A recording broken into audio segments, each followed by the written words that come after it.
잠깐 기도하겠습니다. 참 좋으신 하나님 아버지 고맙습니다. 이렇게 귀한 자리에 오게 해주시니 진심으로 정말 감사드립니다.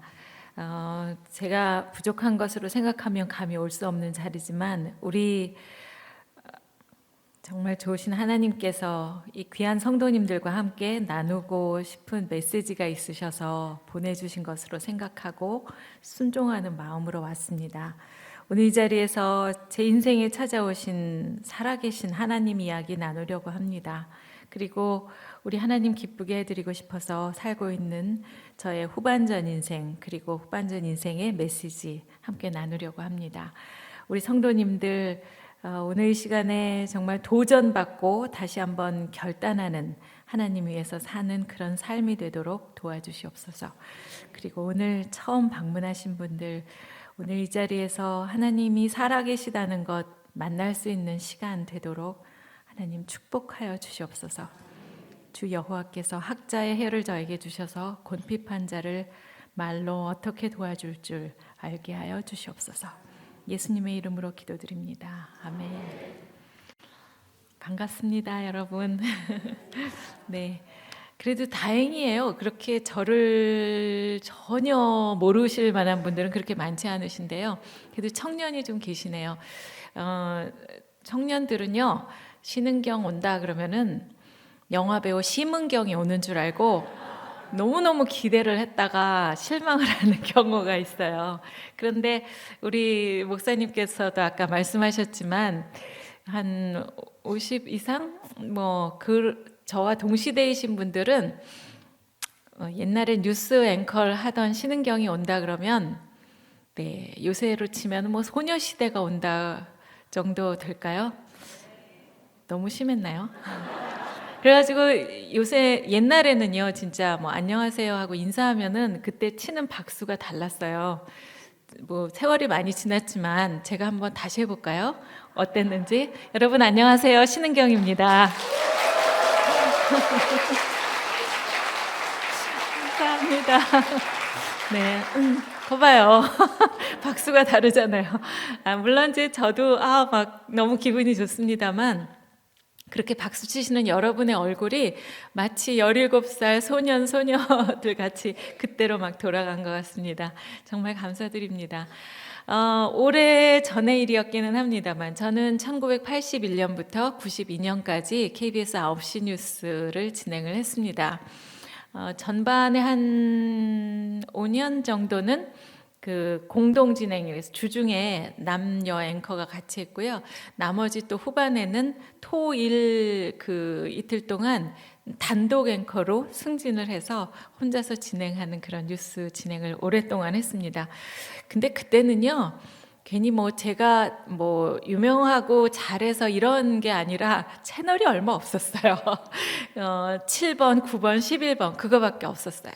그리고 아시다시피 그 텔레비전 채널이 지금 같은 그런 리모트 컨트롤이 아니고요. 이렇게 텔레비전에 채널이 붙어 있어요. 그래서 거기까지 가야 돼요. 텔레비전까지 가서 7번 돌릴 때도 9번이 한 번 나오고요. 12번 가다가도 또 9번이 한 번씩 나와요. 그리고 산간지방 군부대 이런 데는 9번밖에 안 나와요. 그러다 보니까 군부대 계실 때 아마 보셨던 분들이 많이 계실 것 같고요. 여하튼 그래서 지금도 전국 어디를 가나 그 옛날의 모습을 기억해 주시는 분들이 참 많습니다. 감사하게도. 그래서 감사드리고요. 오늘 저는 제 인생에 찾아오신 살아계신 하나님 이야기 여러분하고 나누려고 생각하고 있습니다.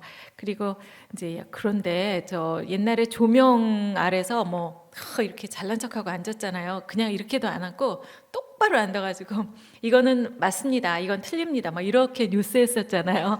그런 신은경이 교회에 와서 무슨 얘기를 도대체 하려고 할까라고 생각하시는 분들에게 해답이 될 만한 그런 이야기를 후반에 이렇게 하겠습니다. 그래서 두 부분으로 큰 이야기가 나누어지겠고요. 한 가지 부탁을 드려야 할 것 같은데요. 여러분의 표정을 보니까 지금 굉장히 심각하게 앉아 계셔요. 제가 막 이렇게 그동안에 여기 오셨던 분 이렇게 보니까 뭐 재미있는 분들이 참 많이 오셨더라고요. 개그맨도 오시고 개그우먼도 오시고 그러셨는데 저는 그렇게 할 자신은 좀 없습니다만 그래도 웃어주시면 좋을 것 같아요. 그 미스 코리아에 나가면 예쁘게 웃는 얼굴을 가르쳐 준답니다. 너무 쉬워요. 치아가 8개 나오게 웃으면 되신대요. 옆에 계신 분을 거울이라고 생각하시고 한번 이렇게 쳐다보면서 한번 웃음을 지어 보세요. 치아가 몇 개 나오나. 네. 저기 아까 새로 오셔가지고 저 비누 받으신 우리 언니들. 네. 한번 이렇게 친구들끼리 이렇게 한번 보여주세요. 네. 그런 거 하지 말을까요? 아, 제가 그걸 말씀을 안 드렸는데 어떤 분은 이제 아래 위 합쳐서 8개인 줄 알고 막 그게 아니고요. 위에 치아가 왼쪽 4개, 오른쪽 4개 이렇게 보이게 하면 그게 이제 예쁜 웃음이라고 하는데요. 우리가 예수 믿고 저 주님을 마음에 모시잖아요. 그러면 어떻게 해요? 일어나 빛을 발하게 됩니다. 그러면 그 빛을 발하는 게 거의 얼굴로 그냥 나타나요. 그래서 그냥 가만히 있어도 웃는 얼굴이 됩니다. 그러다 보면 치아가 8개도 괜찮지만 10개 나올 때도 있어요. 괜찮습니다. 아래 위 합쳐서 20개 나와도 괜찮습니다. 그리고 이렇게 웃고 계시는 게 이게 쉽지가 않아요. 근데 누가 그러시더라고요. 이게 근육이 웃어야 되는데 평생 안 웃고 근엄한 얼굴 하시다 갑자기 웃으시려고 그러면 내 얼굴 같지가 않은 거예요. 무슨 탈을 쓴 가면 쓴 얼굴 같다고 그러시는 분도 계세요. 그럼 어떻게 해야 될까요? 자꾸 연습해야 되죠. 언제까지? 될 때까지. 네. 가면이 실물이 될 때까지 그렇게 연습을 하시면 되겠습니다. 그래서 자꾸 웃으시면 좋고 이렇게 펜 같은 게 있으시면요. 여기 저 송곳니 있는 데다가 펜을 이렇게 물고 계시면은요, 입술이 닿지 않게 물으시면 저절로 이런 발음이 돼요. 딱 2분만 이렇게 하고 계시면 이렇게 우리 뇌가 그렇게 똑똑하지가 않다 그래요. 예를 들어 이제 주인님이 몸이 이 하고 이렇게 웃고 계시면 아, 우리 주인님이 행복하신가 보다라고 생각하면서 좋은 호르몬 그런 걸 이렇게 내서 몸이 건강해지기도 한다고 합니다. 그러니까 잘 부탁드려요. 또 한 가지 부탁은 지금처럼 이렇게 끄덕끄덕 해주시는 거예요. 끄덕끄덕 하신다는 것은 맞아요. 나도 그렇게 생각해요. 이런 동의에 공감하는 그런 표시거든요. 비록 말로는 하지 않으시지만 그 언어가 아니지만 비언어적인 그런 모양으로 저에게 이렇게 해주셔서 제가 마음이 참 편안해집니다. 잘 부탁드릴게요. 이제 시작을 해보겠습니다. 혹시 볼륨이 조금 더 높아질 수 있으면 올려주셔도 좋고요. 제가 소리가 이 마이크가 없었으면 어떻게 살았을까 싶은 생각이 들어요.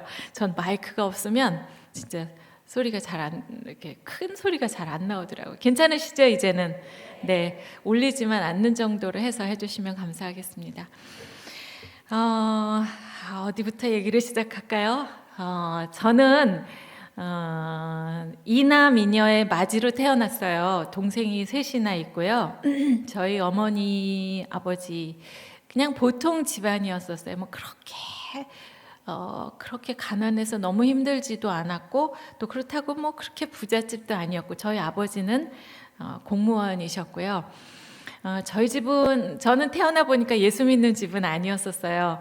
그러니까 한국의 왜 대표적인 유교 집안들이 그렇지 않습니까? 제사 모시는 집 그런 집이었었어요. 저희 어머니가 경상도로 시집을 가서 종갓집 맏며느리로 시집을 가셔가지고 1년에 12번 제사를 지내는 집으로 시집을 가셨어요. 12번이 말이 12번이지요. 옛날에 왜 그런 말이 있었잖아요. 없는 집 제사 돌아오듯 한다 이런 말이 있는 것처럼 진짜 돌아서면 제사 또 돌아서면 제사인 거예요. 그런데 제가 중학교 2학년 올라가는 그 즈음에 출근하시던 아버지가 갑자기 심근경색을 일으키셔가지고 병원에 실려가셨는데요. 병원에 도착하기 전에 세상을 떠나셨어요. 어머니가 이제 막 전화를 받고 급히 무슨 일인지도 모르게 막 나가셨고요. 저희들은 집에 있었는데 친척들이 이후에 막 찾아오기 시작합니다. 그러면서 막 울면서 하는 말이 죽은 사람만 불쌍하지, 죽은 사람만 불쌍하지 막 이래요. 그런데 무슨 일이 일어났구나 알겠는데 그때 저는 막 화가 났어요. 그 친척들의 말에 무슨 죽은 사람이 불쌍해, 살아있는 우리들이 불쌍하지, 이제 우리는 어떻게 살아, 아버지 없는 애들이 됐잖아, 이런 생각이 막 들었습니다. 그리고 사흘 후에 뭐 장례를 치르고 저희 어머니는 너무너무 슬픔 가운데 있었고요. 그렇게 갑자기 이제 아버지를 떠나 보내게 됐어요. 믿을 수가 없는 일이었죠. 근데 저희 어머님이 이제 생계를 책임지고 내 아이를 다 키우셔야 됐는데 그때 이런 일이 있었어요. 그 종갓집 맏며느리로 12번 제사를 모셔야 되는 저희 어머니가 우리 사남매를 교회를 가라 그러시는 겁니다. 엄마는 교회가 어디 뭐 하는 데인지도 잘 모르셨을 텐데 이 내 아이를 어떻게 하면 이제부터 잘 키우나 걱정이 되셨던 모양이에요. 근데 얘기를 들어보니까 교회라는 데를 가면 목사님이라는 분이 계셔서 그분이 좋은 말씀을 많이 해주시는데 우리 아이들이 그 말씀 들으면 곁길로 가지 않겠구나, 옳은 길로 가겠구나 이렇게 생각하신 거예요. 진짜 하나님 어린이집에다가 저희를 갖다가 맡기신 거였습니다. 너무나 좋은 선택이셨죠. 그래서 교회를 처음 가보게 됐어요. 가니까 교회에는 맛있는 게 많아요. 네, 벌써 오시자마자 선물 받으셨잖아요. 일단 뭐 또 맛있는 게 있을지 모르겠어요. 여하튼 맛있는 게 너무 많았고 옛날에는 그 성탄절 전날은 이렇게 동네를 다니면서 찬송가를 부르는 게 있었어요. 좀 어떻게 가셨던 분들도 계실 거예요. 뭐라 그러더라? 새벽송. 예, 그런 걸 하고 동네를 찬송가를 막 집집마다 부르고 다니면 또 새벽 이렇게 밝아올 때쯤에 어떤 분 댁에서 이제 뜨끈한 그 떡국을 또 끓여주세요. 또 먹을 거. 그리고 저는 찬양이 너무너무 좋았어요. 그래서 지금도 찬송가를 들으면 괜히 눈물이 나고 가슴이 저릿저릿합니다. 그런데 그렇게 교회 생활이 정말 재미있었지만 지금 와 생각하면 제가 살아계신 하나님을 만나 뵙지는 못한 것 같다라고 생각합니다. 왜냐하면 그렇게 재미있는 교회 생활이었지만 또 고등학교 가느라고 바빠지고 또 대학 가느라고 정신없고 또 세상에 아나운서로 이름 막 알리느라고 너무너무 바쁜 날들을 보내고 오랫동안 하나님 전에 발걸음을 안 했던 거였었어요. 그때도 제 친구들 중에는 이제 전도를 하려고 한 친구가 있었습니다. 은경아, 교회 가자, 이런 친구가 있었어요. 우리 오늘 여기 새로 오신 분 가운데서 누가 모시고 왔는지 모시고 온 분 한 번 손 들어 보시겠어요? 그 대장님, 네. 그 옆에 계신 분들이 얼마나 귀찮으셨어요? 진짜 몇 번이나 같이 가자, 뭐 신은경이 온단다, 뭐 내가 맛있는 거 사줄게 하고 막 정말 귀찮게 하시잖아요. 그러다가 내가 진짜 한 번만 가고 다시는 안 간다 지금 마음에 그렇게 하고 오셨을지도 모르겠는데요. 근데 사실 옆에 계신 그 모시고 온 분 손 한 번 잡아주셔야 돼요. 그렇게 귀찮게는 했지만 그냥 와 우리 목사님이 몇 명 모셔오라 그래서 모시고 온 게 아니라요. 새벽마다 나와갖고 기도하셨어요. 그리고 울면서 기도하면서 내가 정말 사랑하는 내 친구 아무개 꼭 좀 교회 왔으면 좋겠다. 교회에 왔으면 좋겠다보다 더 정확히 말하면 하나님 만났으면 좋겠다. 왜냐하면 내가 제일 좋아하는 가족과 내가 제일 사랑하는 친구에게 해줄 게 사실 별로 없잖아요. 내가 뭐 돈을 보태주겠어요. 그 건강을 내가 책임져 주겠어요. 그렇지만 정말 도와주고 싶은 것은 우리 하나님 만나면 해결될 텐데, 그 슬픈 마음 하나님 만나면 해결될 텐데, 그런 마음 때문에 하나님 앞에 모시고 오고 싶었던 거예요. 그리고 자꾸 와 그래서 귀찮으셨지만요, 그 울면서 쏟았던 그 눈물 생각하면요 얼마나 많은 시간을 기도하고 하나님한테 떼쓰고 그래서 결국 오신다고 했을 때 정말 할렐루야 하셨던 거 알아주셔야 되거든요. 한번 손잡아 주세요, 어머니. 고마워, 이렇게. 감사합니다. 와주셔서 감사하고요, 또 그렇게 애쓰고 불러주셔서 정말 감사드립니다. 근데 왜 그런 생각이 드냐면 제가 아까 제 친구도 저를 전도하느라고 막 이렇게 오라고 한 적이 있었잖아요. 왜냐하면 그때 제가 얼마나 그 교만한 생각을 했냐 하면, 말로는 그래 알았어 내가 알아서 갈게 그래 놓고 마음속으로 정말 교만한 생각을 했어요.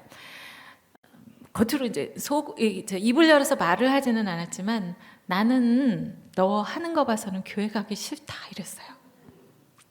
그래가지고 지금도 저는 전도를 하려고 이렇게 말을 하려고 그러면 그때 생각이 나는 거예요. 저분이 혹시 나를 보고 난 너 하는 거 보고 교회 가기 싫다 이러시면 어떡하지? 그런 생각이 들어서 막 걱정이 되고 막 그랬습니다. 근데 요즘 생각한 게 하나 있어요.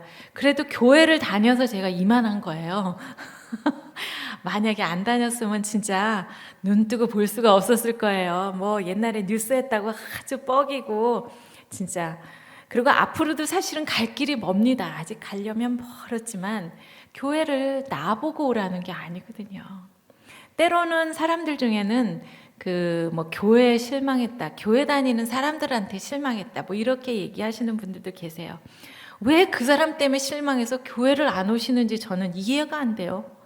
여러분 아시는 것처럼 이 사회는 여러 그 부류의 사람들이 있는 사회가 있어. 학교도 있고 회사도 있고 교회도 있고 뭐 절도 있고 많잖아요. 각 그런 그 모임마다요 여러 가지 사람들이 있어요. 그 사람 보고 오라는 게 아니거든요. 여기는 하나님이 계신 곳이에요. 그래서 하나님 만나시라고 오시라고 한 거니까요. 그 중요한 보물을 놓치시지 않으셨으면 그런 생각이 듭니다. 그래서 오늘 새로 오신 분들, 또 걸음해 주신 분들에게 우리 다시 한번 박수 드릴게요. 정말 감사합니다. 잘 오셨습니다. 제가 많이 변했어요. 그래도 이렇게 옛날에 뉴스에 나왔던 신은경이 봐서 좋으시죠? 네, 많이 변했죠? 뭐가 돼요?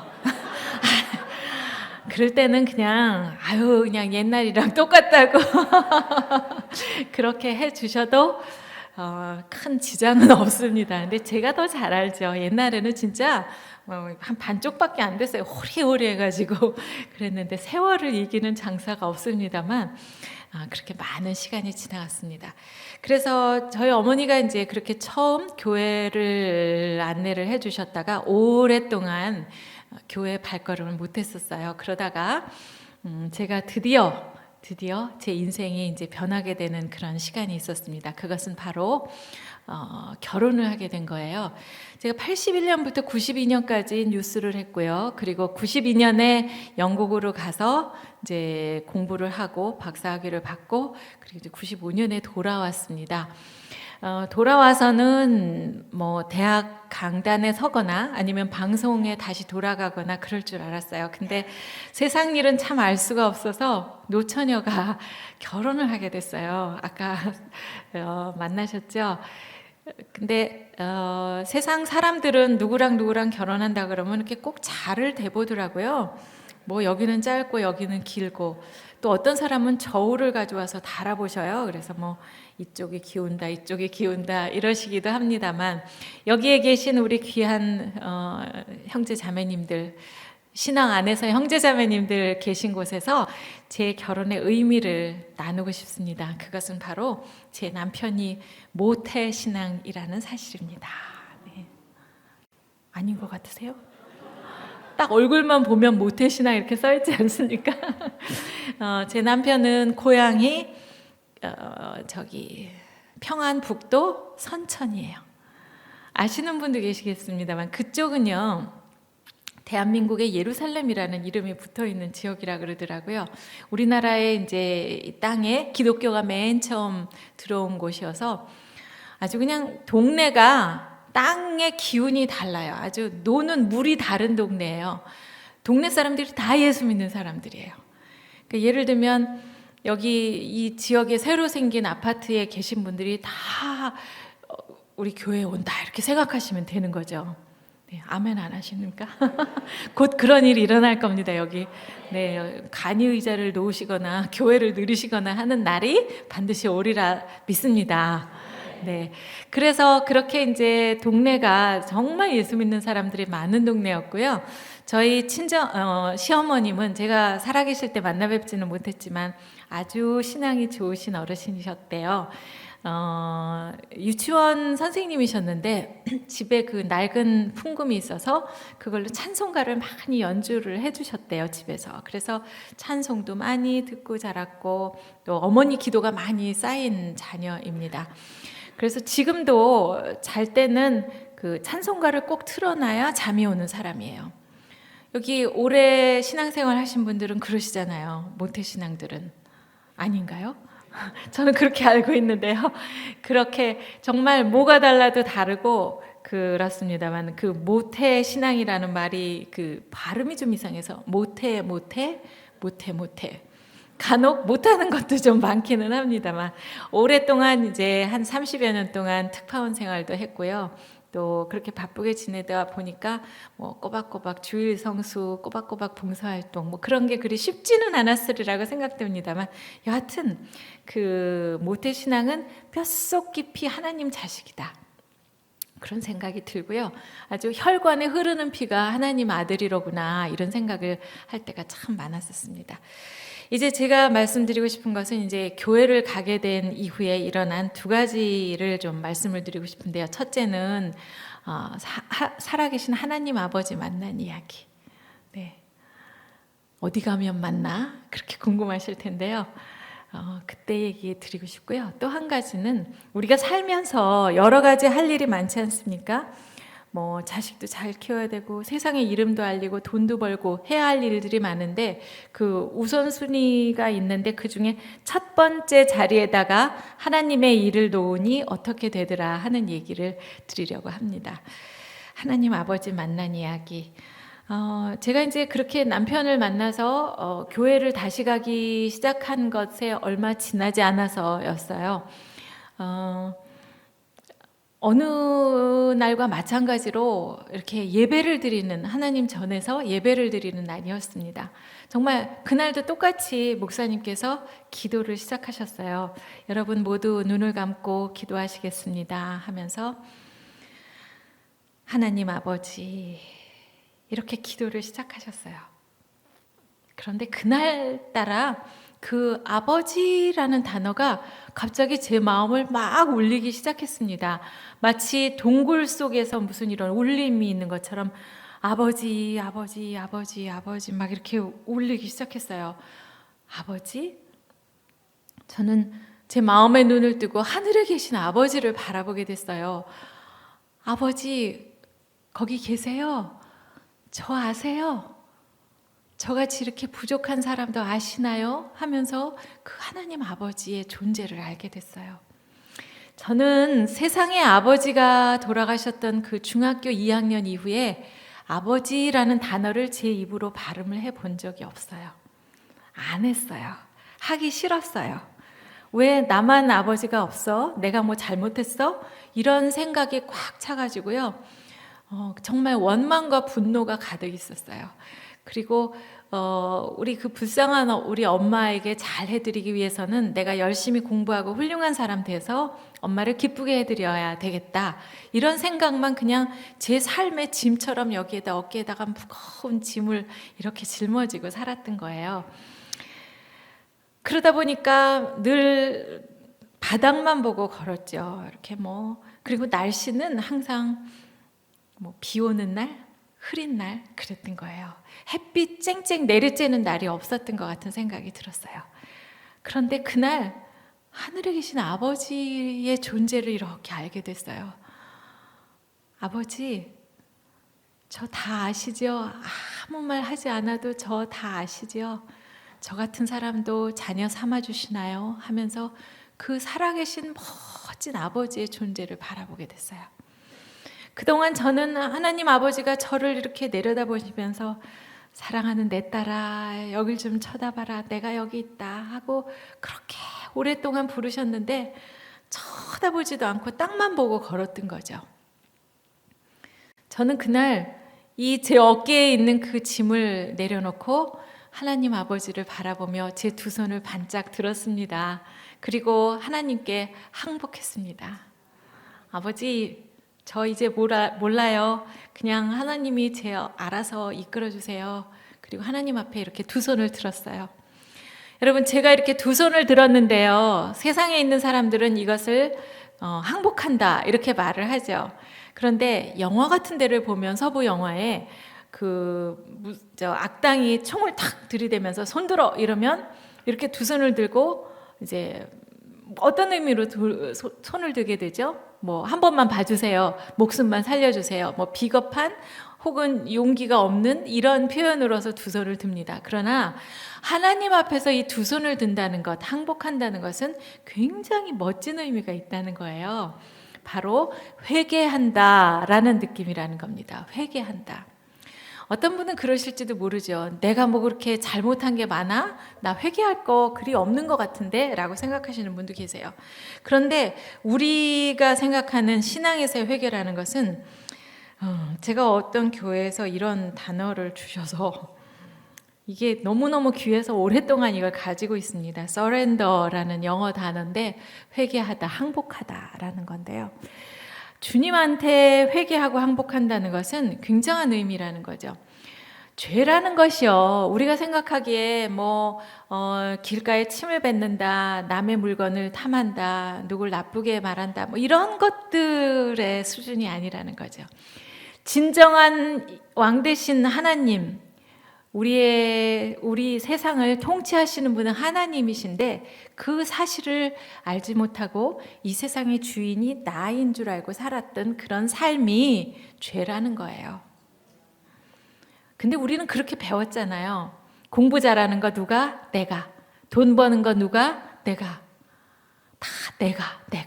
네가 인생의 주인이야. 네가 해야 돼. 이렇게 배워왔던 거예요. 근데 여러분, 내 마음같이 그렇게 자식이 잘 돼요? 내 마음같이 그렇게 돈이 잘 벌리든가요? 아니었던 거예요. 내가 아닌데 자꾸 내가 하려고 그러니까 힘들었던 거였던 거죠. 그래서 내가 아니로구나. 하나님, 저 아무것도 아니네요. 저는 개미 같은 존재네요. 라고 생각하는 그 순간 하나님 앞에 항복하고 회개한다, 그런 뜻이라는 거예요. 저는 하나님 앞에 항복하고 두 손을 반짝 들고 나서는 너무너무 기뻤어요. 이제는 내 인생을 내 힘으로 그냥 그렇게 힘들게 나가지 않아도 되는 그런 거 아니겠어요? 날마다 햇빛 쨍쨍 내리쬐는 날이 된 거죠. 그렇다고 예수를 믿는다고 그때부터 고난 끝 행복 시작, 사실은 그거는 아니에요. 새로 오신 분들한테 좀 죄송합니다만 예수를 믿어도 고난이 오기는 와요. 네. 꼭 오늘 할 얘기는 아닌 것 같기는 하지만 사실이니까 말씀을 드리는데요. 세상에 있는 사람들은 우리를 잘 이해하지 못해서, 너는 왜 예수 믿는데 왜 너희 아이가 학교에서 떨어지냐? 너는 왜 교회 다니는데 너희 사업이 망하냐? 이렇게 생각하며 우리를 비아냥거리는지도 몰라요. 그런데 사실은 그게 아니에요. 옛날에는 무슨 고난과 시련이 오면 나는 이제 내 인생 끝났나 보다 하고 땅에 주저앉아서 이제 땅을 치고 울기만 했잖아요. 세상이 끝났다고. 근데 이제는 이게 뭔지를 알아요, 우리는. 그래서 띵동 택배가 오잖아요. 그러면 이 택배 상자 겉에 고난, 시련 이렇게 써 있는 그 포장지로 된 것이 오면은 우리는 빨리 그 포장지를 뜯습니다. 왜냐하면 그 안에 정말 좋은 선물이 들어있기 때문이죠. 그 안에는 하나님께서 우리에게 주시려고 하는 축복이 그 안에 숨어 있다는 것을 알 수 있어요. 포장지를 뜯는다는 것은 말씀을 읽는 것입니다. 찬양하는 것입니다. 기도하는 것입니다. 그래서 빨리 하나님께서 우리에게 주시려고 하는 그 축복을 내 것으로 만들어야 되는 거죠. 그러니까 남들이 보기에는 그렇게 교회 다니는데 왜 저래? 라고 생각할지 모르지만 우리 마음 안에는 항상 이 하나님의 축복이 가득 넘치고 있다는 것을 정말 얘기하고 싶은 때가 정말 많았었어요. 그래서 하나님 아버지를 만났잖아요. 그런데 그렇다고 해서 시련이 안 오는 것도 아니고 언제 오는지도 모르는 것이 이제 우리의 일상사인데요. 제 남편이 옛날에는 그 뉴스를 같이 했는데 제가 결혼을 한 그즈음부터는 정치를 하시기 시작했어요. 결혼한 후에 정치를 하신다 그랬으면 제가 도시락 싸들고 아마 말렸을 거예요. 그런데 이미 보니까 발에 그 정치에다가 발을 한쪽을 이렇게 들여놓고 계시더라고요. 그래서 뭐 어떡합니까? 이미 시작하신 일이니까 열심히 도와드려야지 이렇게는 생각했습니다만은 정치하는 사람의 뒷바라지를 하려다 보니까 고난과 시련이 4년마다 시간표를 딱딱 짜가지고 다가오는 거예요. 근데 지금만 생각하면 그 고난과 시련 시간에 좋았던 것은 정말 힘들 때마다 더 많이 기도하고 더 많이 찬양하고 말씀 읽고 그랬구나 이런 생각이 듭니다. 제가 95년에 결혼을 했고 그 다음해인 96년 4월 달에 이제 첫 번째 선거가 있었어요. 제가 아까 이제 우선순위 1번 이야기를 드린다고 했잖아요. 그 얘기를 좀 드리려고 합니다. 교회를 새로 가기 시작하니까 목사님께서 그러시는 거예요. 여러분들은 쓰임받는 사람이 돼야 됩니다. 이렇게 말씀을 하셨어요. 근데 제가 평생 한 일이 뭔지 아시죠? 아나운서였잖아요. 다시 말하면 입만 살았잖아요. 그러니 할 줄 아는 게 없잖아요. 그래서 무엇으로 쓰임을 받아야 될까 이렇게 생각이 많았습니다. 그런데 그 다음에 이제 부활절이 다가오는데 목사님께서 저에게 한 가지 부탁을 하셨어요. 뭐냐 하면 그 부활절 때 예수 순환 칸타타라는 것을 하는데 거기에 그 찬양 사이사이에 저기 있어요. 나레이션 해설을 하는 게 있는데 저한테 그거를 부탁을 하신 겁니다. 저 이런 거 읽는 거 잘하잖아요. 그래서 드디어 아싸 나도 쓰임받는 순간이 오는가 보다 하고 너무너무 기뻤습니다. 그래서 네 목사님 제가 그거 하죠 하면서 기쁜 마음으로 그 제안을 받아들였어요. 그런데 시간이 이렇게 점점 지나가는데 여러분 옛날 생각나시는지 모르겠습니다만 옛날에는 그 선거 때 합동유세라 그래가지고요. 초등학교 운동장 이런데 주민들을 가득 모아놓고 20분씩 그 후보자들이 나와서 연설을 하는 게 있었어요. 제가 목사님하고 약속한 예수 순환 칸타타 하는 날하고 그 다음에 첫 번째 그 합동 유세 날하고 같은 날 같은 시간에 다 겹친 거였었어요. 사실 저희는 그때 이제 서울의 한 복판에 출마를 했는데 거기는 상대방이 굉장히 이제 거물이 계셨어요. 오죽하면 그 시사 잡지에서는 뭐라 그랬냐면 이것은 다윗과 골리앗의 싸움이다. 그러니까 저희가 다윗이라는 얘기인데요. 그분은 알고 쓴 건지 모르고 쓴 건지 잘 모르는데 우리는 누가 이기는지 다 알잖아요. 근데 그렇게 제목을 뽑아서 쓰셨더라고요. 여하튼 상대방이 굉장히 이렇게 큰 그런 상대다. 뭐 이런 얘기였던 것 같은데 여하튼 한 10명 정도한테 물어보면 9사람은 안 돼. 거기 너무 어려워서 안 돼. 라고 말했고 나머지 10%는 뭐 친구, 친척 뭐 가족 이런 사람들이었어요. 구리시 같은데 좋은데 나가지. 왜 그렇게 어려운데 왔냐고. 그렇게 이제 얘기를 하고 있었던 중이었었어요. 그런데 제가 생각을 해보니까 그 합동유세 주민들 많이 모이는 데 가서 제가 막 응원하고 막 악수하면서 잘 부탁드린다고 이렇게 해야 되는데 그 행사가 그냥 딱 겹쳤잖아요. 그래서 너무너무 고민이 됐습니다. 목사님, 우리 강 목사님도 너무 자유로우시니까 목사님 한 번만 봐주시면 안 될까요? 뭐 부활절은 왜 내년에도 오고 후년에도 오잖아요. 그런데 이거는 일생일대 중요한 이 선거가 겹쳐 있어서 그렇게 이제 생각을 하고 있었어요. 그래도 이제 또 남편이랑 의논을 해야 되니까 이제 마주 앉아서 의논을 했습니다. 사실 저는 그런 몇 가지 목사님한테 가서 잘 말씀드리기 뭐 몇 가지 선택 사항이 있었어요. 그래서 여보 어떻게 해요? 큰일 났어요. 이렇게 겹쳤어요. 라고 이제 의논을 하고 있었어요. 그때 정말 저는 상상하지도 못한 답변이 모태신앙 남편의 입에서 나왔습니다. 여보, 교회하고 약속은 하나님하고 약속이에요. 아멘. 그러니까 당신은 교회를 가요. 그럴 수도 있는 거예요? 그런데 저 사람들 다 모이는데 마누라가 안 나가면 엉뚱한 소문 다 퍼지거든요. 그런데 교회를 가라는 거예요, 절더러. 그래도 또 남편이 그러시니까 네, 알았어요 하면서 이제 저는 교회를 갔고요.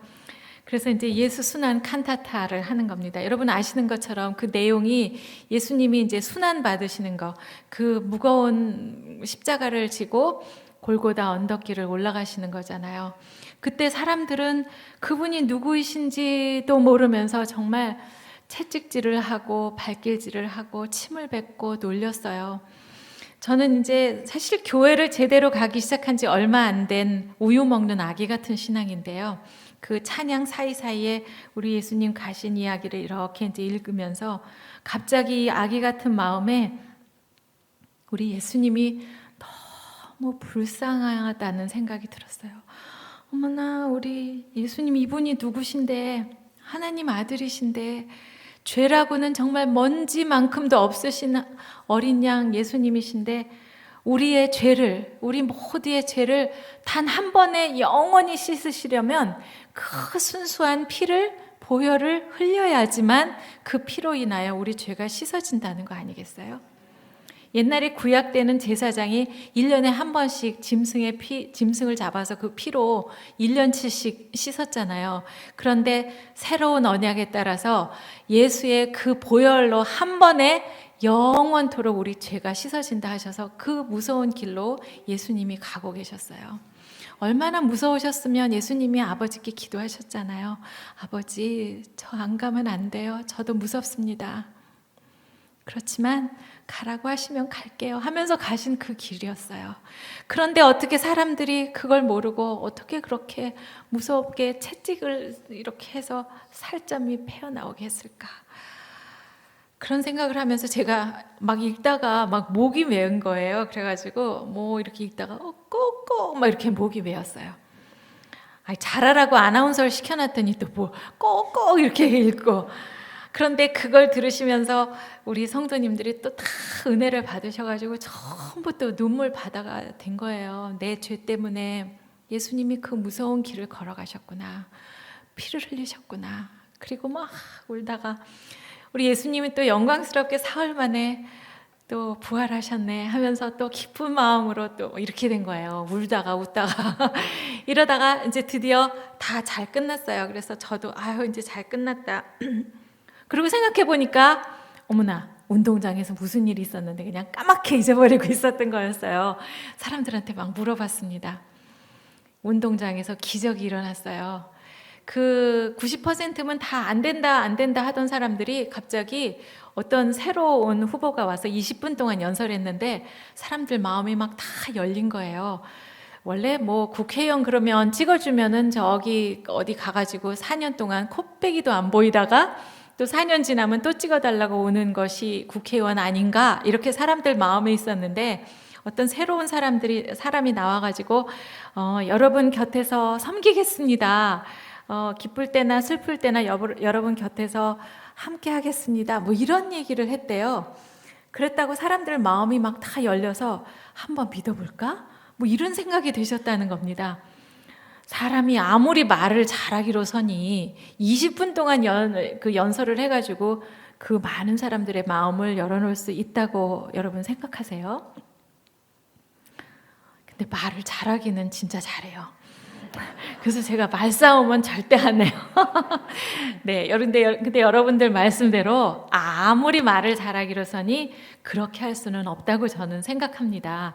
하나님께서 우리가 이렇게 둘이 앉아서, 아기 같은 신앙이지만 둘이 앉아서 어떡할까요? 그랬더니 여보, 교회하고 약속은 하나님하고 약속이에요.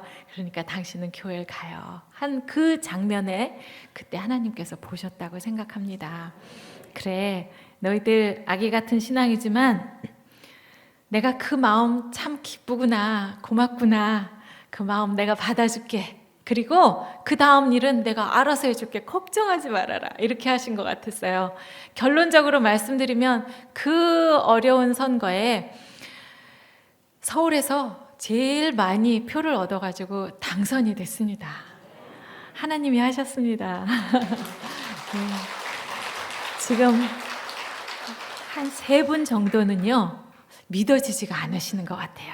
에이, 그렇게 잘 됐으니까 갖다 붙이는 거지 라고 생각하시는 분이 계시는 것 같은데 한번 실험해 보세요. 정말 우리가 할 수많은 일 가운데서 첫 번째 자리에 교회 오시는 거, 내일 모레가 수능인데 애들 데리고 교회 오시는 정말 당당한 부모님들 꼭 하나님이 복 주시리라고 믿습니다. 네, 그리고 오늘 여러 가지 바쁜 일이 있으셨겠지만 그래도 이렇게 이 자리까지 와주신 여러분 하나님이 기뻐하시리라 믿습니다. 네, 그래서 하나님께서 그렇게 도와주셨고 진짜 하나님께서 이루어 주셨는데요. 4년 동안 열심히 또 일했는데도 두 번째 선거에서는 또 똑 떨어지더라고요. 또 그리고 세 번째 선거에서는 또 열심히 뺏지는 없었지만 열심히 또 일했더니 세 번째 선거에서는 정말 어려운 선거였지만 하나님께서 정말 귀한 그 말씀을 주셨어요. 말하자면 우리가 누구한테 뭐 표를 얻거나 무슨 일을 이루고자 할 때 이제 사람에게 가서 이렇게 막 얘기를 할 때가 있잖아요. 어느 날 묵상 중에 하나님 그러셨어요. 너 사람들 앞에 가서 그렇게 굽신굽신 하면서 표 달라 그러지 말아라. 너 하나님 앞에 한 번 무릎 꿇어. 그러면 사람 100명 붙여줄게. 또 한 번 무릎 꿇어라. 그러면 사람 1000명 붙여줄게. 통치하시는 분은 하나님이시다. 너가 무슨 일을 하든지 그것은 대리 통치자일 뿐이다. 그거를 깨닫고 하나님과 너의 관계를 먼저 생각하고 그 다음에 수평적으로 사람을 만났을 때는 네 몸처럼 그리고 주님 만난 것처럼 그렇게 해라 라고 말씀해 주셨어요. 그런데 그러니까 첫째가 여기, 두 번째가 이 관계인데요. 우리는 항상 이걸 좀 거꾸로 하잖아요. 내일 모레 수능이니까 하나님 잠깐만요. 얘가요 공부를 얼마나 잘하는지 몰라요. 얘 저 스카이 대학 중에 들어가면 하나님께 영광 드릴게요. 조금만 참아주세요. 학원 갔다 올게요. 이러시는 분도 계실 거고요. 또 지금 회사가 잘 돌아가니까 하나님 조금만 기다리세요. 우리 돈 많이 들어오면 제가 헌금 많이 할게요. 이렇게 생각하시는 분도 계실는지 몰라요. 그러나 여기가 먼저 그 다음이 여기가 아니라는 거죠. 하나님께 먼저 무릎 꿇었을 때 사람, 돈 뭐든지 다 붙여주신다고 하셨어요. 그래서 우리 삶의 우선순위 첫 번째 자리에 하나님의 일을 놓는 것이 무엇인가 하는 것을 알려주셨습니다. 그 이후에도 고난은 정말 진짜 시간표를 짜가지고 다가왔고요. 그 이야기를 다 하려면 사실은 1박 2일쯤 걸리는데 괜찮으시겠어요? 네. 그랬으면 좋기는 한데 그래도 아무래도 이제 테이프를 좀 빨리 돌려야 할 것 같아요. 그래서 조금 생략을 하고 가다가 제일 힘들었을 때가 2008년쯤이었어요. 그때는 이제 선거는 네 번째 선거였고요. 제 남편이 현역 의원이고 다음 선거를 나가려고 하고 있을 때였습니다. 그런데 이제 거기 나가려면 공천이라는 걸 주거든요. 그 당에서 공천을 줘야 출마를 하는데 공천을 안 주는 거예요. 뭐 말은 전략 공천 이렇게 말하는데 뭐 전략도 없더라고요, 그냥. 그래서 공천을 못 받으니까 이제 당사자는 그냥 당의 결정을 이렇게 받아들였는데, 이 마누라가 이런 게 어딨냐 이런 생각이 들었어요. 이제 옛날에도 투표 때는 다 주민들의 그 한 표 한 표 모아서 당선도 되고 떨어지기도 하고 그러는 거 아니겠어요? 근데 왜 주민들의 의견을 물어보지도 않고 이렇게 하느냐 하는 생각이 들어가지고요. 제가 대신 나갔잖아요. 그래가지고 똑 떨어졌잖아요. 지금은 이렇게 정말 웃으면서 얘기도 하지만 그 당시에는 그게 진짜 웃을 일이 아니었었어요. 왜 그런 말이 있잖아요. 원숭이는 나무에서 떨어져도 원숭이인데 그 선거에 나가면 국회의원 선거에 나가면 떨어지면 사람도 아니다 이런 말이 있었고요. 집안에 한 사람만 어려운 사람이 있으면 또 뭐 가족들이 다 위로하고 어떻게든 이제 회복을 해볼 텐데 당사자는 당사자대로 어렵고 저는 또 저대로 내가 왜 그런 결정을 했었을까 이런 생각이 들어서 너무너무 정말 집안이 엉망진창이었던 거죠. 그리고 세상이 우리를 거절했다. 사람들이 우리를 거부했다. 이런 생각 때문에 정말 사람들 얼굴을 볼 수도 없고 뭐 나갈 수도 없고 나갈 일도 없었어요. 누가 저희를 찾나요? 할 일이 있나요? 뭐 돈 버는 거 이런 거 1원도 벌 수 없는 상황, 아무것도 할 일이 없었으니까. 그러다 보니까 점차 안으로 저희들의 이제 광야 생활이 시작된 거예요. 참 쉽지가 않았습니다. 그걸 견뎌나는 것이. 근데 이제 생각으로는 그래도 뭐 괜찮아, 나는 다 회복됐어, 뭐 이렇게 생각을 하고 있었는데 그게 그렇지가 않았었어요. 한 2년 정도 그런 광야 생활이 이제 지나갔습니다. 그러다가 어느 때 이런 말씀을 들었는데요. 한쪽 문이 닫히면 또 다른 문이 열린다, 이런 말씀을 듣게 됐어요. 그렇다면 내가 갑자기 나간 선거지만 한쪽 문이 닫혔는데 나에게 무슨 문이 열렸을까? 그러면 이때 계산을 해보는 거예요. 만약에 이 닫힌 문이 닫히지 않고 열렸다면 너는 무엇을 가장 아쉬워했겠니? 라고 물었더니 그럼 이 문이 닫히면서 제가 얻은 것이 바로 이거라는 것을 알게 될 것 같았어요. 계산이 맞아요? 여러분, 뭐 이렇게 뭐가 제가 시도를 했거나 또 기도하고 했는데 확 좌절이 돼서 닫혔어요. 문이 닫히면, 한쪽 문이 닫히면 뭐가 하나 열린다 그랬잖아요. 이게 뭔가 생각해 보시려면, 만약에 이게 닫히지 않고 열렸다면 그때 무엇을 가장 아쉬워했을까 생각하면 이것이 바로 내게 주신 축복이라는 얘기일 수가 있다는 얘기예요. 그래서 제가 이제 저에게 스스로에게 적용을 해봤습니다. 만약에 갑자기 나간 선거지만 그게 떨어지지 않고 만약에 당선이 됐다면, 신은경, 너는 도대체 무엇을 가장 아쉬워했겠니? 라고 물었어요. 그랬더니 두 가지가 떠올랐습니다. 첫째는 가족이고요. 제가 95년에 결혼하고 97년에 딸을 하나 낳았어요. 그런데 저희 친정어머니가 다 얘를 봐주시고요. 저는 얘가 뭘 먹고 사는지 뭘 입고 사는지도 모르고 그저 남편 뒷바라지 한다고 새벽부터 밤까지 이제 그러고 살았던 거예요. 우리 목사님 사모님도 그러고 사시죠. 오죽하면 젊은 여성들이 어떤 상대에게는 시집 가고 싶다, 그런데 어떤 사람에게는 안 간다 하는 거기에 첫 번째가 정치가 마누라 하기 싫고 목사님 사모님 하기 싫다고 그러는 젊은이들이 있어요. 근데 아마도 다른 것보다도 뭐 존경받고 좋은 분 만나고 이런 거는 다 좋지만 제일 힘든 거는 자기 삶이 없다는 거예요. 나도 몸이 아픈데 우리 성도님들 아프시면 또 거기 신방 가야 되잖아요. 우리 아이도 입학식 졸업식 다 하는데 또 다른데 또 축하하러 가야 되고 얘는 못 갈 때가 있잖아요. 저도 초등학교 입학식 때 못 갔거든요. 뭐 여하튼 그런 이제 일 때문에 전혀 아이를 돌보지 못했는데 얘가 어느새 엄마보다 키가 큰 중학생이 돼 있는 거예요. 그래서 정말 제 손으로 밥을 해서 엄마 노릇을 제대로 했어요. 그리고 또 한 가지, 정말 제가 이렇게 막 바빠져서 살면 뭐가 가장 아쉬웠을까? 그것은 바로 하나님 말씀을 공부하는 것, 듣고 보고 공부하는 시간이 없었겠구나 하는 그 결론에 도달한 거예요. 묵상 중에 하나님께서 그러셨어요. 나는 네가 그렇게 바쁘게 돌아다니는 거 싫다 그러시는 겁니다. 사실 저는 그때 이렇게 막 훨훨 날고 싶은데 하나님이 자꾸 내 날개에다가 이렇게 돌멩이를 매달으시는 것 같다고 그런 생각을 조금 하고 있었어요. 그래서 좀 섭섭했었어요. 하나님 왜 그러세요? 왜 자꾸 막으세요?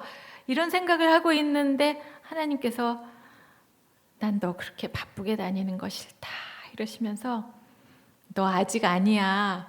많은 사람들 앞에 나가서 창피당하면 안 되잖아 그러시는 거예요. 저는 그날 정말 완전히 무너져서 앉아서 엉엉 울었어요. 예수님 살아계실 때 마리아하고 마르다 사는 집에 예수님이 신방 가시잖아요.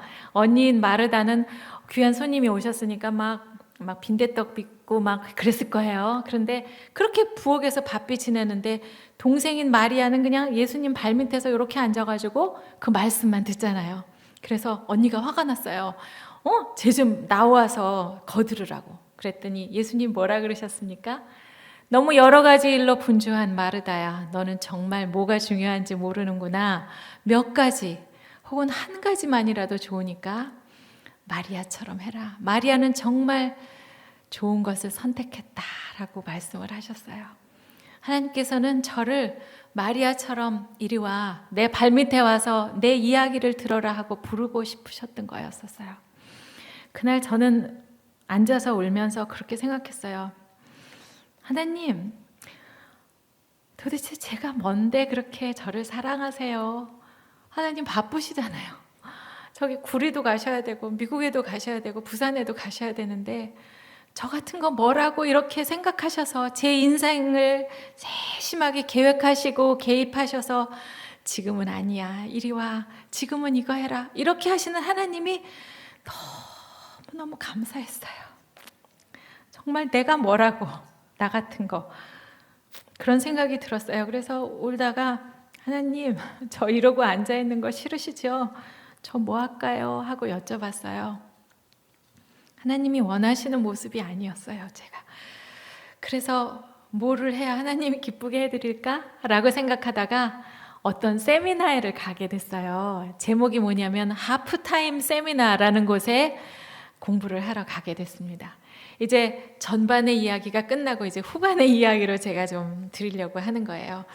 그 하프타임 세미나가 뭐냐 하면 우리 인생이 축구 경기 같아서 전반전, 후반전이 있다는 겁니다.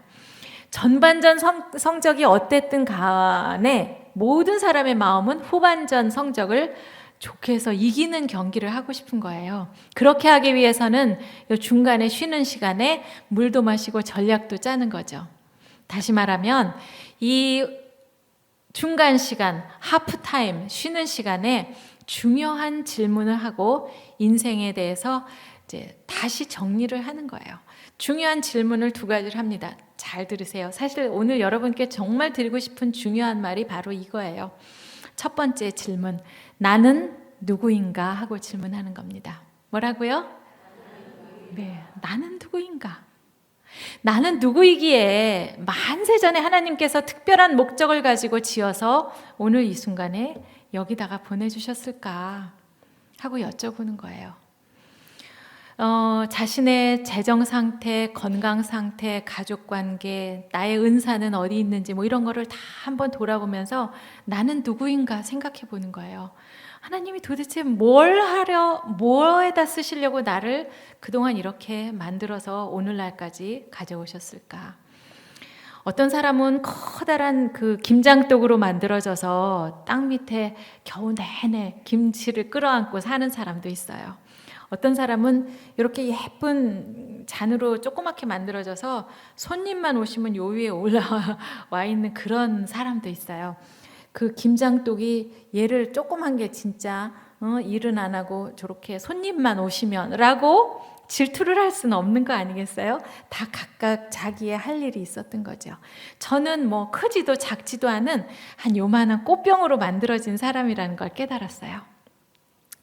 꽃병인데 옛날에 뉴스에서 전 국민이 알아봐 주시고 외국 가서 공부도 하고 또 남편 뒷바라지 하면서 뭐 봉사했다고 또 칭찬해 주시고 좋은 일들이 너무너무 많았어요. 그때는 하나님께서 그 색색까지 물감을 꺼내셔서 여기다가 예쁜 그림을 그리신 시간이라는 걸 깨달았어요. 근데 밖에 나가서는 제가 힘들었던 얘기 그렇게 잘 안 하잖아요. 근데 우리 신앙 안에서 형제자매님들 계시니까 오늘 별의별 얘기를 다 했어요. 그런데 그런 시련과 고난의 시간도 있었지 않습니까? 그때는 그럼 하나님은 어디 계셨단 말인가요? 그때는 하나님께서 조각칼을 꺼내셔가지고 이 꽃병에다가 이렇게 홈을 파면서 무늬를 새기신 시간이라는 걸 깨달았어요. 저는 제 몸이 이렇게 패어져 나가는 것 같은 아픔이 있으니까 아버지 어디 계세요? 왜 제 기도 안 들어주세요? 아파요, 아파요 하고 기도를 했지만 하나님께서는 그냥 작품 활동을 하고 계신 시간이었던 거예요. 하나님께서는 걸작품 만드셔야 되잖아요, 우리를. 그러니까 그림도 그리고 무늬도 새겨야지 한 가지만 있으면 몰라요. 고난이 뭔지 모르잖아요. 나중에 얘기 시켜보면 고난이 뭐예요? 재수없어요. 그런 사람 우리 재미없어요. 그러니까 고난도 알고 시련도 알고 또 축복도 받아보고 사랑도 받아보고 하는 그런 걸작품 하나 만드시려고 그냥 여러 가지 작품 활동을 하신 거라는 거죠. 그러니까 우리 생각에는 어떤 때는 축복, 어떤 때는 고난 이렇게 생각하지만 여러분 가운데서도 지금 이렇게 가만히 앉아 계시지만 마음속에 누구에게 설명할 수 없는 고난의 시간을 지나시는 분들도 계실 수도 있어요. 근데 괜찮아요. 조금 지나시면요, 지금 하나님이 조각칼로 좀 파이는 그 무늬를 만드셔서 좀 아프시긴 하지만 괜찮습니다. 조금 지나면 하나님께서 또 색색까지 물감을 꺼내셔서 그림을 그리시는 순간이 또 오실 거예요. 그러니까 우리의 시각을 인간의 그 낮은 단계의 시각으로 보시지 마시고 하나님의 관점에서 높은 곳에서 이렇게 내 인생을 한번 내려다보세요. 아하, 지금 하나님이 그림 그리시는구나. 지금 조각칼 꺼내셔서 홈을 파고 계시는구나, 무늬를 새기시는구나 라고 생각하시면요, 훨씬 내 삶을 영위해 나가는데 멋진 시각으로 해나가실 수가 있으리라고 생각해요. 네. 그래서 그런 거를 깨달았어요.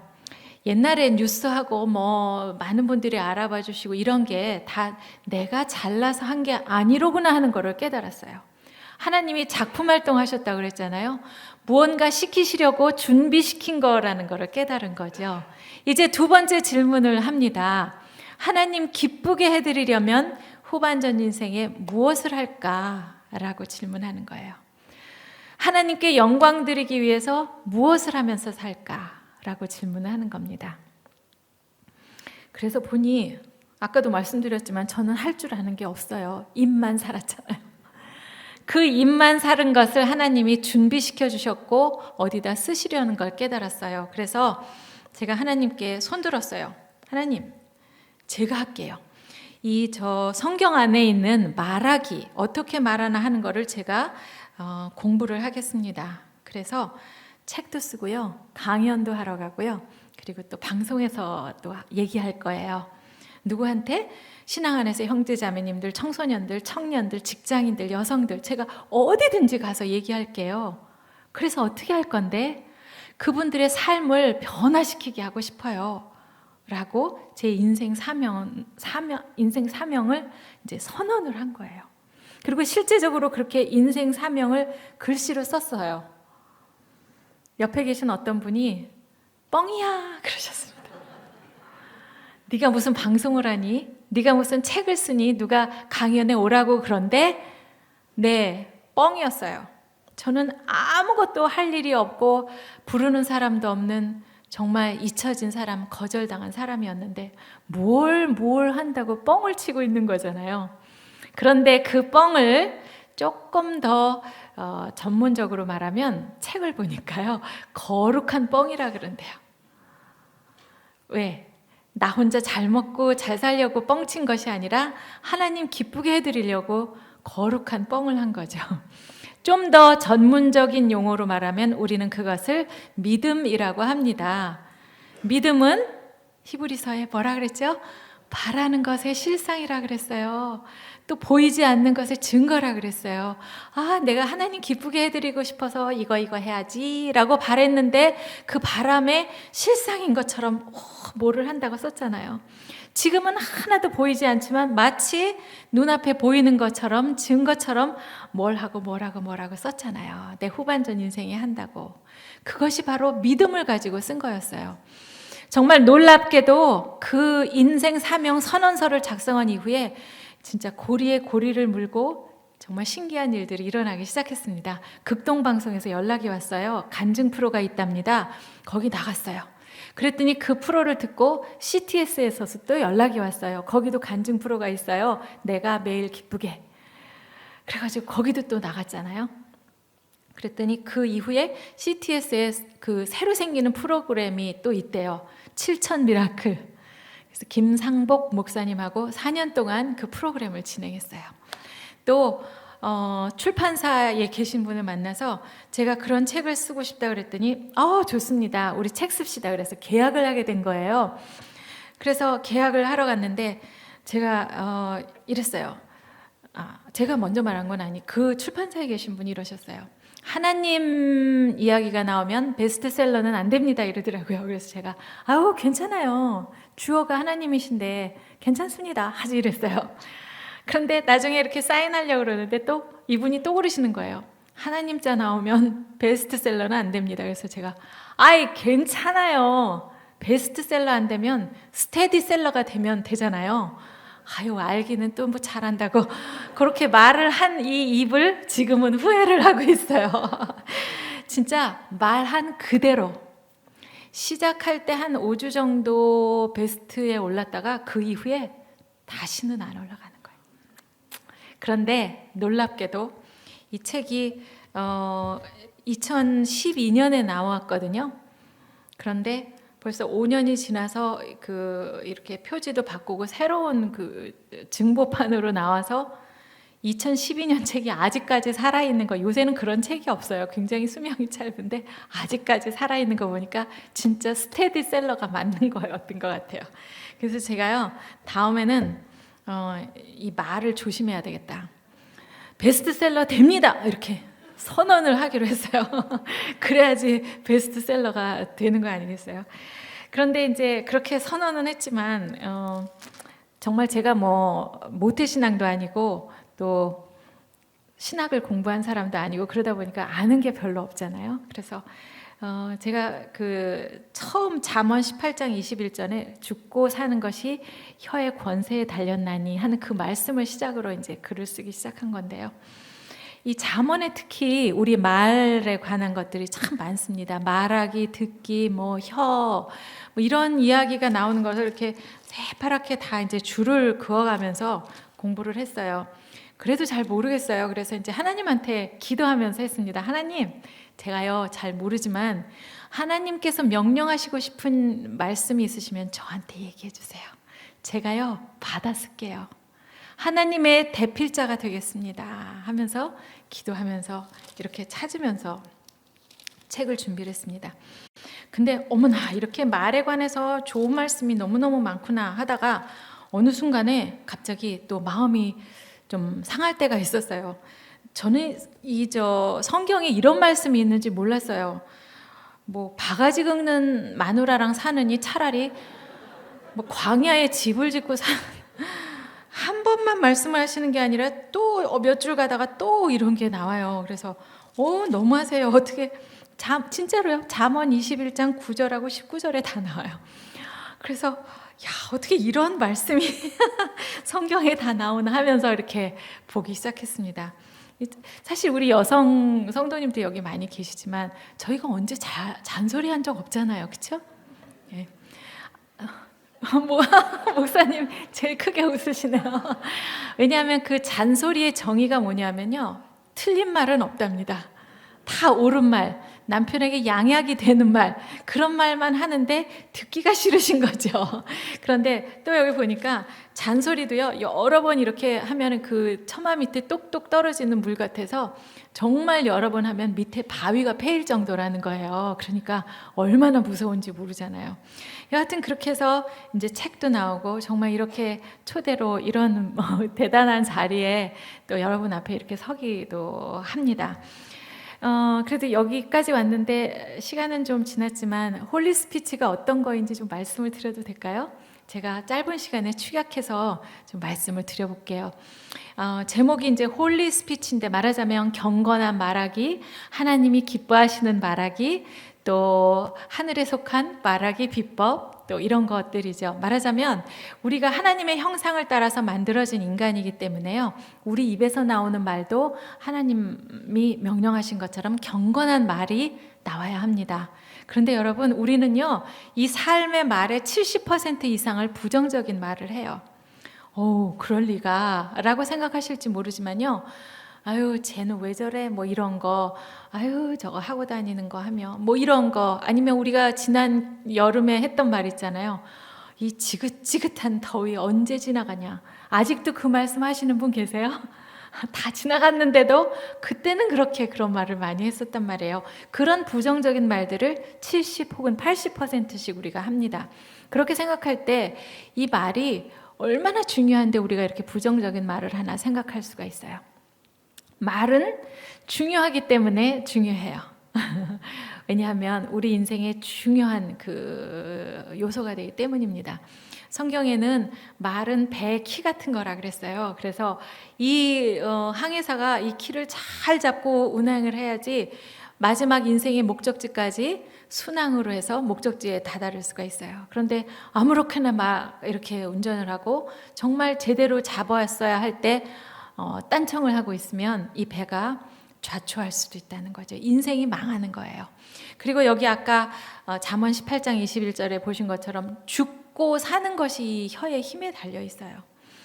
이렇게 불의 시처럼 작은 것이 말이지만 이것이 그 마른 그 숲에 붙으면 그 큰 숲을 다 태울 수 있는 그런 무서운 위력을 가지고 있는 거죠.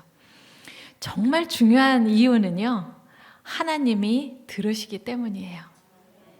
여러분 기도하실 때 살아계신 하나님 아버지라고 기도 잘하시잖아요. 그래놓고 아이가 내일 시험인데 공부는 안 하고 게임을 하고 있다. 그러면은 엄마 눈에서 팍팍팍 불이 나옵니다. 그리고 하는 말이, 야, 너 그거 딱 놓고 들어가서 공부해. 에휴, 너 같은 아이가 대학을 가면 내가 손바닥에다가, 여러분들은 그런 말 안 하시잖아요. 누가 그런 말을 하시겠어요? 그런데 그런 말 하시는 분들이 있어요. 뭐 손바닥에 뭐 어떻게 한다고, 뭐 너 같은 애가 대학 들어가면 내가 사람이나 봐라, 뭐 이런 말을 하시는 분도 계세요. 그때 살아계신 하나님께서 이런 말씀 하실 수도 있어요. 이 집사 너희 아이 대학 보내지 말을까? 그러면 아유 말이 그렇다는 거죠. 그냥 쟤는요 좋은 말 해가지고는 안 돼요, 이렇게 말씀하실 수도 있어요. 그러나 말이 그렇다 하더라도 그렇게 말하는 거 하나님 싫어하십니다. 그럼 어떻게 말을 해야 되느냐? 하나님 싫어하시는 말 안 하면 되고 하나님 기뻐하시는 말 하면 돼요. 너무 간단해요. 하나님이 싫어하시는 말은 그 옛날에 그 애굽에서 노예살이 하던 이스라엘 백성들이 다 이제 모세 선생님 따라서 나오지 않습니까? 그때에 그 광야에서 일어났던 일을 생각하면 그 하지 말아야 할 말들이 다 나와요. 제가 한번 꼽아 볼게요. 불평, 불만, 잘 기억하세요. 또 비난, 비판, 부정적인 말, 또 자기 비하, 뭐 이런 말들이요. 나와서 처음에 막 애굽에서 나올 때 뭐 여러 가지 일들이 막 일이 있잖아요. 그러다가 나와서 결국은 막 홍해 바다가 갈라지고 이스라엘 백성들은 다 건너오고 애굽의 군사들은 다 물에 빠지고 이러니까 얼마나 신기했었겠어요. 그런데 돌아서고 보니까 목이 마르기 시작했어요. 목말라 미치겠다. 배가 고팠어요. 배고파 죽겠다. 그리고 불평 불만했죠. 또 모세 선생님을 비난 비판합니다. 말을 얼마나 잘하는지요. 세상에 애굽에 장지가 없어서 우리를 광야에서 죽이려고 데리고 나왔습니까? 막 이렇게 모세 선생님을 비난했어요. 별소리 다 합니다. 고기가 먹고 싶다, 뭐 부추가 먹고 싶다. 그리고 이제 12명 정탐하러 보냈더니 10명은 믿음이 없는 말을 했어요. 아유, 우리는 거기 못 들어가요. 이만한 무서운 사람들이 있어서요. 우리는 못 들어가요. 우리는 메뚜기예요. 부정적인 말과 자기 비하했어요. 하나님이 사랑하시는 귀한 그 자녀들인데, 그래서 거기서 다 몰고 나왔는데 가나안 땅 데려가려고 했는데 메뚜기 200만 마리 구하시려고 하나님이 그 고생을 하셨단 말이에요. 너무나 답답하셨을 거예요. 하나님이 계속 화냈다가 모세 선생님이 그냥 막 싹싹 빌면 한 번 또 봐주셨다가 또 화나셨다가 봐주셨다가 또 화나셨다가 마지막에 참다 드디어 하나님께서 선언을 하십니다. 민수기 14장 28절에 너희 말이 내 귀에 들린 대로 내가 너희에게 행하리니 그러셨어요. 너희 말 한 대로 내가 해줄게. 애굽에 장지가 없어서 여기서 죽이려고 그러셨습니까? 그래, 너희 여기서 죽어라. 차라리 노예 생활할 때가 더 좋았다. 그럼 너 노예 같은 삶을 살을래? 아유, 말이 그렇다는 거죠. 고기가 먹고 싶다는 거죠. 라고 말해도 하나님 싫어하셨던 거예요. 그래서 너희들은 정말 가나안 땅에 들어갈 만한 자격이 없구나. 미안하지만 너희들은 그냥 여기서 삶을 마쳐라. 그 12명 중에서 2명만 믿음의 말을 했지 않습니까? 아저씨, 갈렙 아저씨하고 여호수아 아저씨하고 두 사람, 우리는 갑니다. 만군의 여호와의 힘으로 갑니다. 쟤네들 큰 애들 저거 아무것도 아니에요. 우리 밥이에요. 이랬잖아요. 그래서 이제 간다고 했던 그 두 아저씨하고 그다음에 그 많은 2세대 새로 나오는 아이들하고 그렇게만 가나안 땅에 들어갈 수가 있었던 거예요. 그래서 그런 말들은 절대로 하면 안 된다 하는 걸 아시면 되고요. 그 다음에 해야 할 말은 너무 간단합니다. 우리가 잘하는 것, 감사하는 것. 범사에 감사라, 무조건 감사하는 거예요. 작은 일도 다 감사하시고요. 감사할 수 없는 것도 감사하세요. 장미꽃도 감사, 장미꽃, 가시도 감사. 그 다음에 미리 감사하는 거 너무 좋습니다. 저는요, 오늘 새 삶 침례교회 정말 멋진 예배가 될 것을 알고 미리 감사하고 왔어요. 그랬더니 단 한 분도 졸지도 주무시지도 않으시는 거예요. 세상에 너무 놀랍습니다. 하루에 몇 번 지금 예배를 드리고 계실 텐데, 그래서 미리 감사하는 거 정말 좋습니다. 두 번째는 칭찬하는 겁니다. 잘한 일에 대해서는 잘했어요 라고 하고요. 잘한 일이 별로 없다? 그럼 이렇게 엄지손을 올려보세요. 두 손을 다. 그리고 칭찬을 하세요. 훌륭해요 라고. 옆에 계신 분 훌륭해요. 네, 그냥 뭐 예쁜 것도 훌륭해요. 네, 다 훌륭해요. 아내가 된장찌개, 김치찌개, 된장찌개, 김치찌개 계속 이렇게 반복하면요, 이렇게 보시다가 괄호 열고 또 김치찌개냐? 그렇게 하시고 김 없냐? 이런 거 하시지 마시고 그냥 무조건 우리 아내 김치찌개가 최고라고. 저희 집에서는 남편이 자꾸 이러셔가지고요, 저는 계속 김치찌개만 끓이거든요. 죄송합니다. 다른 것도 끓여보겠습니다. 그리고 칭찬에도요, 이거는 칭찬이라고 할지 모르겠는데 미리 불러주기라는 걸 저는 여기다가 한번 포함을 시켜봤는데요. 우리 자녀들 중에서 아빠 나는 유엔 사무총장 될래요? 이런 아이도 있을 거 아니겠어요? 그러면 야, 너 영어 점수 가지고 와봐라. 50점 가지고는 유엔 사무총장 못한다. 이러시면요, 아이들이 그러면 그렇지. 열심히 공부해야지. 이러는 아이는 없어요. 그러면 그렇지. 나 같은 게 뭘 하겠어. 이렇게 된다는 거죠. 그러니까 그냥 불러주세요. 김 총장님 이렇게 불러주시면 그 다음에 50점 보면 자기도 느낄 거 아니겠어요? 또 우리 강 목사님 훌륭하시니까 자녀 중에 나도 목사님 될래요 하는 아이도 있을 거예요. 그런데 걔가 아직 10살인데 학교 갔다 오니까 동생이 자기 장난감 다 부시고 놀고 있어요. 그러면 야 그거 내 거야 하고 이렇게 뺐다가 말 안 들으면 동생을 때릴 수도 있는 거예요. 그때 부르세요. 이 목사가 지금 동생을 때리고 있잖아요. 뭐 길게 얘기하실 필요가 없어요. 너 목사님 된다는 아이가 뭐 어쩌고 저쩌고 동생을 길게 말씀하실 필요가 없다는 거죠. 그래서 근데 이거는 이제 농담처럼 들릴 수도 있지만요. 사실 우리는 그렇게 부르면서 어떻게 합니까? 좋은 멘토도 붙여주고 좋은 책도 보여주고 기도하잖아요. 모든 것이 합력하여서 선을 이루는 그날까지 부르시는 거예요. 네, 그래서 그런 것들이 칭찬의 카테고리에 들어가고요. 그 다음에 기도하는 거 아무것도 염려하지 말고 다 하나님께 아뢰라 하셨잖아요. 그게 기도인 거예요. 우리는 그러니까 우리랑 먼 사람 때문에 스트레스 받진 않습니다. 제가 트럼프 대통령 때문에 소통이 안 된다고 화내는 적은 없어요. 가까운 그 룸메이트 때문에 소통이 안 될 때는 있지만 그렇게 가까운 사람 때문에 그렇죠. 나랑 도대체 몇 년을 살았는데 아직도 소통이 안 될까라고 생각되실 때 입을 열어서 말하면 그것을 바가지라고 말하고요. 잔소리라고 말하고요. 그걸 하시지 않으려면 그냥 입을 꼭 다물고 예수님한테 이르세요. 다 아뢰세요. 기도하시는 거예요. 아우 예수님 저 사람 왜 저래요. 진짜 제가 답답해 죽겠어요. 그렇게 기도를 하시면 곧 응답이 옵니다. 넌 왜 그러니? 그렇게 그러니까 일단 아뢰고 보시는 거예요. 그 다음에 하나님 기뻐하시는 거는 찬양인데요. 찬양은 하나님은 이러이러이러한 이유로 찬양 받으실 분입니다 라고 하는 게 아니라 그냥 하나님 사랑해요, 하나님의 이름을 찬양합니다 하는 거라는 거예요. 부모가 되고 나면 하나님의 마음을 잘 이해를 할 수 있어요. 아버지가 열심히 일하고 오셨는데 아빠는 이러이러이러한 이유로 훌륭하십니다. 자전거 사주세요. 그런다고 자전거 사주세요? 그냥 아빠가 오시면 끌어안고 뺨에 뽀뽀 한번 하고 아빠 애쓰셨지 우리 아빠 최고 이러면 아이들 너무 행복하시잖아요. 아빠가 그래 너 뭐 사줄까? 자전거 이렇게도 될 수가 있는데 그래서 하나님 사랑합니다 하는 게 우리의 찬양이라는 거죠. 우리 입으로 할 수 있는 가장 멋진 것들이에요. 마지막으로 하나만 더 하고 끝나겠습니다. 축복의 말입니다. 축복의 말은 집에서는 목사님이 교회에서 하시는 것처럼 부모가 제사장 역할을 할 수가 있대요.